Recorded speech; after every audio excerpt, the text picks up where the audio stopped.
Okay guys, so I've just boarded the Pelican and this is my bunk for the next 6 nights. I wanna see you tonight!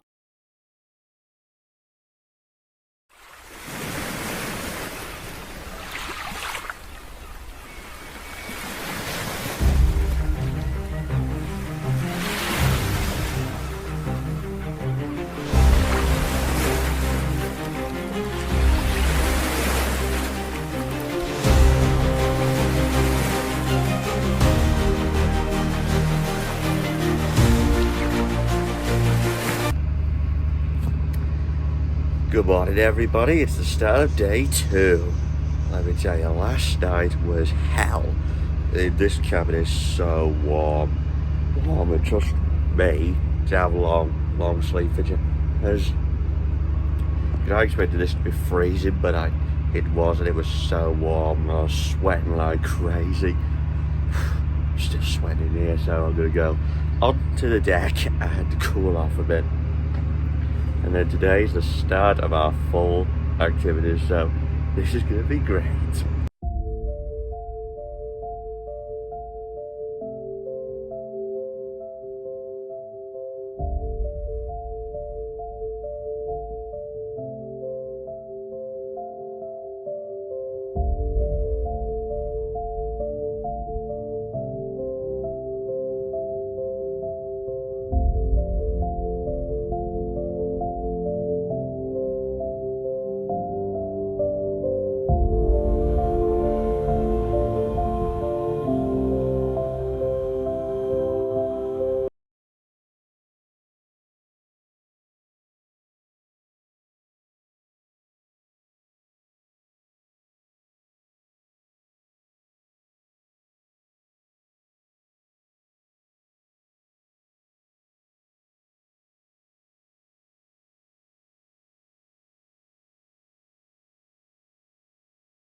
Oh, Jesus. Yeah, so what you just saw there was me trying to climb the mast. If you're not good with heights, 100% don't do it. And I'll tell you something else. I mean, I'm not scared of heights. For me, it's falling off. And, I've got the harness. So essentially, what you do is...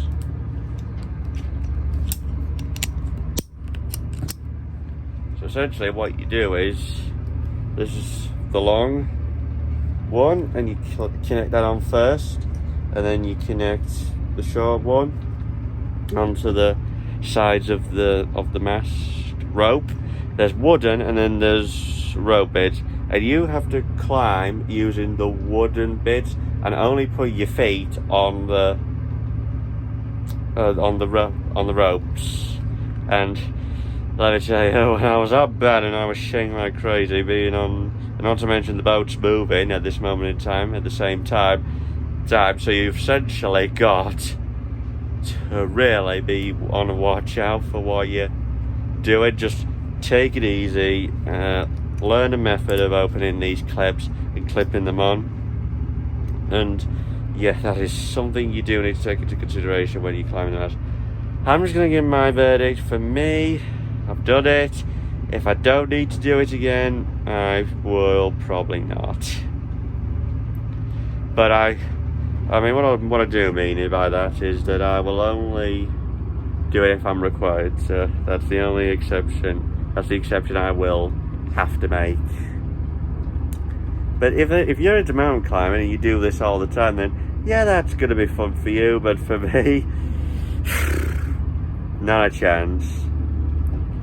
And so as well as that, also today we've been doing another part of the hoisting, which is untying all the ropes and then working them around, so we pull them and then I'll push them back in to adjust the sails.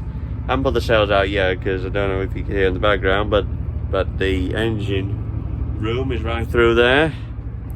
That luckily though, that's switched off when it's time to go to sleep, so thankfully that doesn't keep you awake, although it was absolutely roasting in here last night. So yeah, that's the other thing, and let's carry on. Well, Didn't they me? I should have done if I could handle it now after that, but see what it is.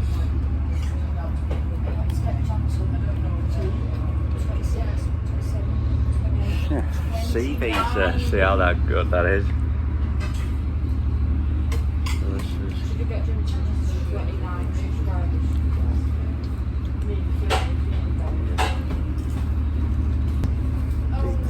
this is quite messy.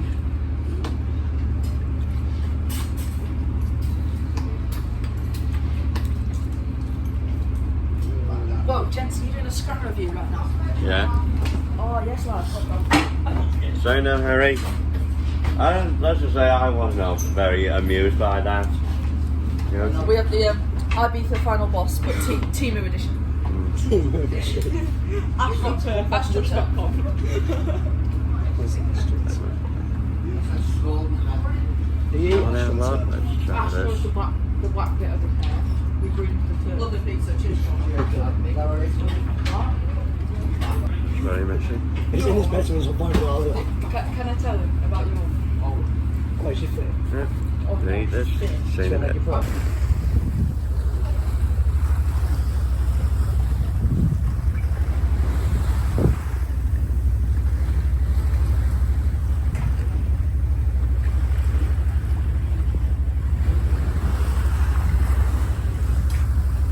You ready? Yep. Can you see anything, Jensen? Yeah, I can see a weirdo in front of me. You're literally the definition of peeping Tom with that hat on, mate. Get out of here. So I thought now it's been a few hours on board, not quite 48 yet, but what's my first 2 days I've been on this ship? Well, so right just before 9:30 yesterday morning, I boarded about 15 minutes later, and I was still in the cabin, introduced to my watch that I'm on as part of a 9-group watch, and then we have the 10th person, which is the watch leader. And yesterday was more or less unpacking, bed making, getting clothes out, being given a tour around the ship, welcome aboard, and the first sort of attempts at sailing. So it was actually, so where we left Barrow in Furness, there was the port where the bridge opens, and that allows the ship to come in. So we were there for about an hour. It was quite a lengthy process. I imagine when we get to Liverpool that will be exactly the same. So there was that. For me it was just more exploring, and what else was, yeah, just really being introduced to the crew and the people on my watch. The first 24 hours, virtually everything was done for us, but starting now, it's 4-hour watches. Like, if you wonder why I keep stopping, it's just to let other people come through. So yeah, but so obviously I'm in the galley right now, and it is a proper galley, and the bunks are underneath the ship. So there's a staircase where I am. It's just the left hand side, and you do need to mind your head if you're over 6 foot like I am. Don't bang me head about 3 times already. So yeah, so some of the bunks, actually, some of the cabins actually do have en suites. For the one that I'm in one that doesn't, but luckily as soon as you go out, you take her out, there's 2 full bathrooms there with shower, bath, toilet, sink, plus an external sink where you can get fresh water, put in your water bottles. Plus there's also, you can have over here, there's like tea, coffee. You can make yourself some diluted squash if you wanted that, which I did yesterday. It being warm. I will say today the breeze has noticeably is a bit more noticeable. So yeah, that is something else. The breeze does become more noticeable the further out to sea that you go. So, and I don't think I've ever been as terrified today as I have today when I went up the mast. Yeah, the mast was quite terrifying. Even though I must say I'm not scared of heights. It's the fear of falling off. Even though you saw me earlier in the harness. I mean, it's because I'll give a more detailed description. It goes like this, and then there's two wooden bits in between, and then you have the rope, which is the steps, and then on each rope there's a blue rope, which is where you connect the straps to, or the clips I should say, on the harness onto the thing, and then you essentially you hold on to the wood. So you essentially grab all the wood and then you climb on the rope bit, on the rope stairs going up, and then that more or less is how you climb up. And do take your time, because every so often there's a knot where there's a new set of rope as it's getting narrower. So the advice is, when you're going up, first disconnect the big hook, take that off, and connect that to the new one, the next length of rope, and then repeat with the sharp. Whereas coming down, it's best to do the sharp one first and then the large one. In addition to that, if it's short then long, put the long one above the short one, and then if it's short then long, or long then short, have the long one underneath the short one. So that's long one underneath is if you're going up, long one at the top is if you're going down. So that's a bit of a device. And I've also been learning how to hoist the sails. I haven't been able to get all the camera because some of it requires all of us. Like I said, I will try. I'm still trying to get show you as much as I can, but there's certain things that we're not allowed to film. So that is, I respect that. You can't always show everything you want. You get 3 meals as you'd expect. I suppose one little downside I have to say with regards to the cabin is that the heat last night, first night, was horrible, absolutely horrible. The heat, I was just swaying everything, as I said earlier. But I mean, I did have silk pajamas on as well, so it didn't exactly help. But the problem is, when I was invited onto the ship, I was advised to have winter or waterproof weather clothing. I gotta say, thank God I haven't yet needed the wetsuit. As soon as you put the wetsuit on, down there is intolerable. It's like, you're not getting wet on the outside, you get wet on the inside because of how compact and how insulated that jacket and pair of trousers actually is. I haven't yet needed it, but I do feel like when I start doing late nights and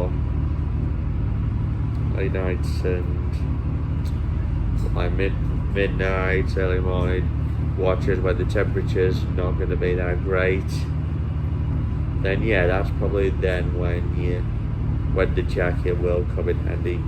Or if it absolutely starts to rain, because when it's raining you still have to be on watch. Even if, depending on the rain, you still have to be on watch, because the idea of the watch is that we look out for other boats coming in the opposite direction. So we're going this way, another boat could be coming this way, and if you don't see it, bang, you collide. And this is not a massively large ship, but it's large for a sailing boat kind of thing. So there's that. And then as well, because sometimes we've got to keep ourselves straight, even if although we're using the engine, that has to be switched off no later than 9:30. So there's that. Well, the next thing I could say is in terms of the meals is they are like standard meals. I mean, when I first arrived, I got a little Mexican chicken burrito.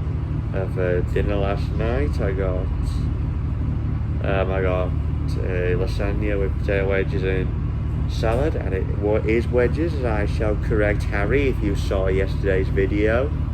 So if you saw episode 1 yesterday, where Harry kept saying they were chips, they're not. They are different things. Granted, they're the same. They use the same ingredient, but they are different. Day 2 has breakfast. I got cereal, although you can have a fried sandwich option if you want to. Just ask the chef. And then for dinner, which I just had about an hour ago, we got pizza and salad. Although after that climb once.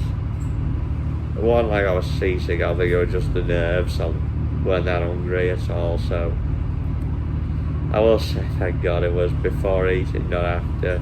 We were after, I'd have said, but yeah, that's not my least favourite thing about this trip so far. Still early days, but I will give another verdict afterwards on what happened and run you through everything.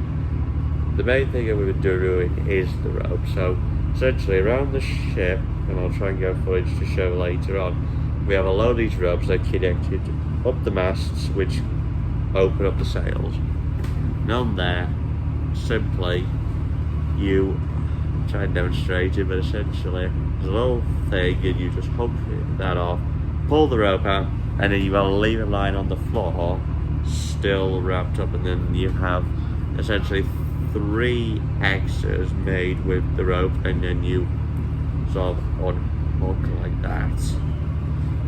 To loosen the rope, and then you either have to feed to move in one way or to pull it to go the other way, depending. Of course, we have to say port, start port, depending.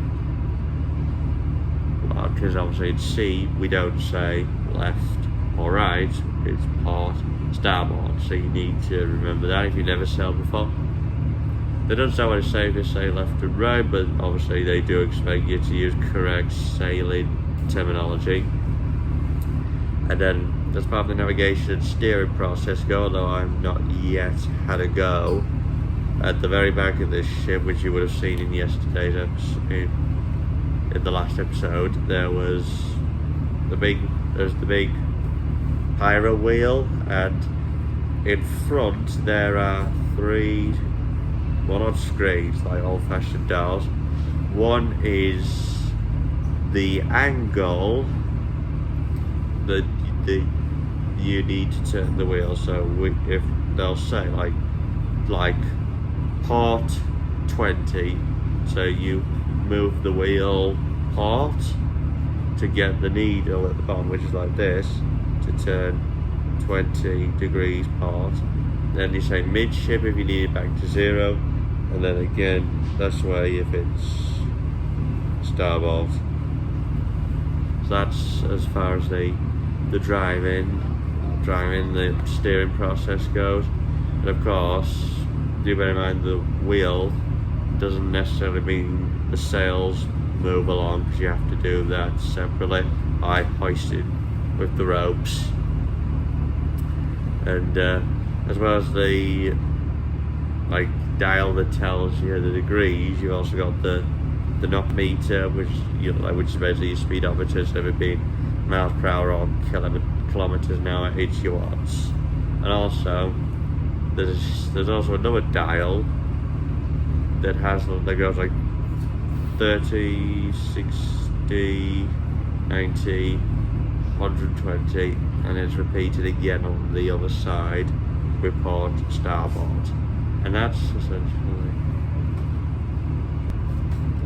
essentially how those things, that's how you navigate. There is a separate wheel there's a unit right in front where the hang above. There's a separate wheel there as well if we need a separate thing. But generally that wheel with the sails or the engine, which like I said, the engine we're using at this moment in time, and generally you're fine to use it whenever. Thankfully, I haven't been seasick, although we've had a few at this moment in time, but that's kind of to be expected. So yeah, I'm just waiting to find out what my next job is, although looking at the timetable that's hung up over there, it sounds like it's gonna be the first ever watch. I didn't actually do the watch last night. To measure my surprise, I put myself to bed at 9 o'clock and then wake up at 7:30 this morning. So that's about everything so far. As far as what's been going on so far. Now, time to carry on. Oh, by the way, I wonder if Harry, if you saw in episode 1 messing about the ukulele, let's see what other antics or other songs you're gonna try to do. Yeah, if you enjoyed that, that is Harry, okay? That is Harry. Oh guys, put my harness back on because now it's time to start the watch. The very first time. Thankfully it's not an early morning one.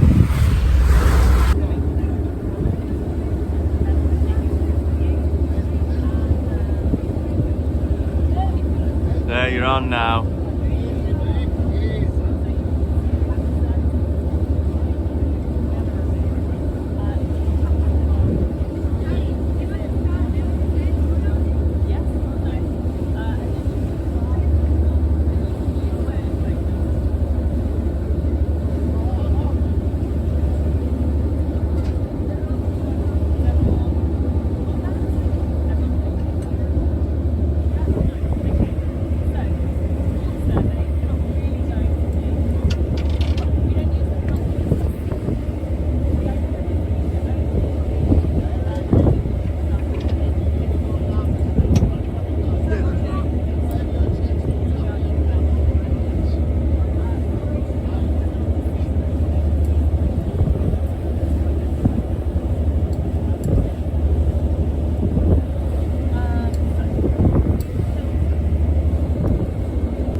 I'm not joking you, but in the distance over there, that is the Isle of Man, which we arrive at about 9 o'clock this evening, and then tomorrow we will actually be going off the boat to go and explore around a section around the Isle of Man. Well, there's something to look forward to.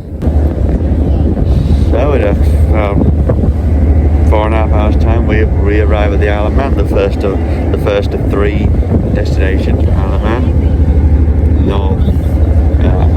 Island or Northern Ireland, I don't know which one, and then Liverpool.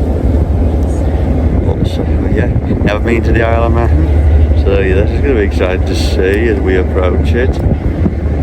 So stay tuned for episode 3 where we explore the Isle of Man.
Half an hour later, we've gone through one side of the lighthouse straight to the other.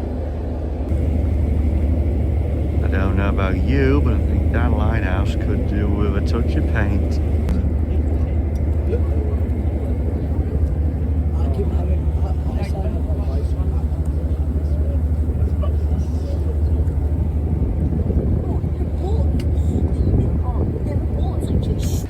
Just finished the watch and now dinner time.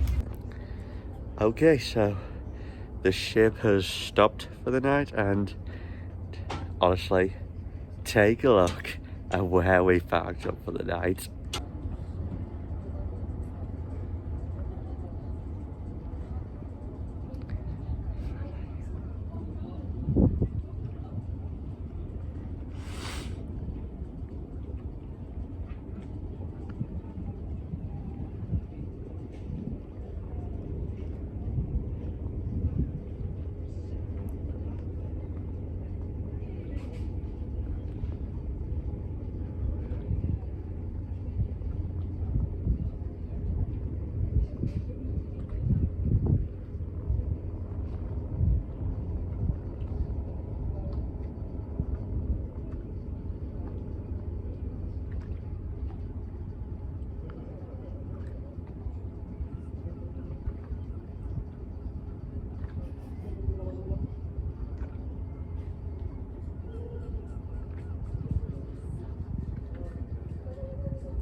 So this is it, this is the Isle of Mull. I don't know what this town is called, but let me tell you, does that town remind you of a certain children's TV show which had a variety of coloured different houses?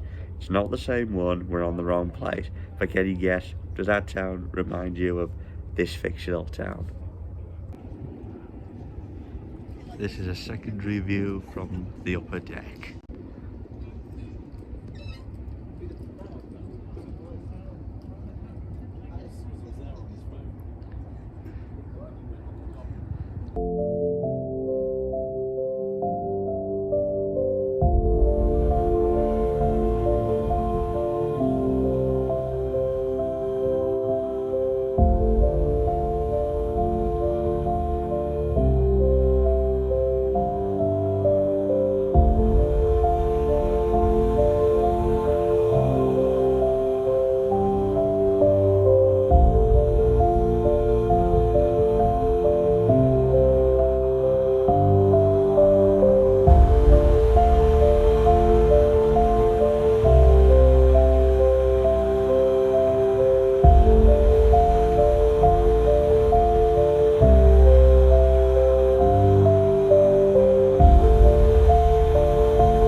Hey lads. Oh, Guess what? Jesus, bro, just wanted. Guess what? One thing absolute stinky old head to bring an absolutely rotten blanket out. The absolutely stonky. Yeah, we watched him bring it out. Yeah, just to get his smell up here. Absolute stink fest that was. What the on camera? Like, what is that? That's just gunk. Gunk. That's just my Like phone. that. This guy, he's constantly recording. Really that way. No content. Well, it was intended for you two. I didn't realise you were there. I was told.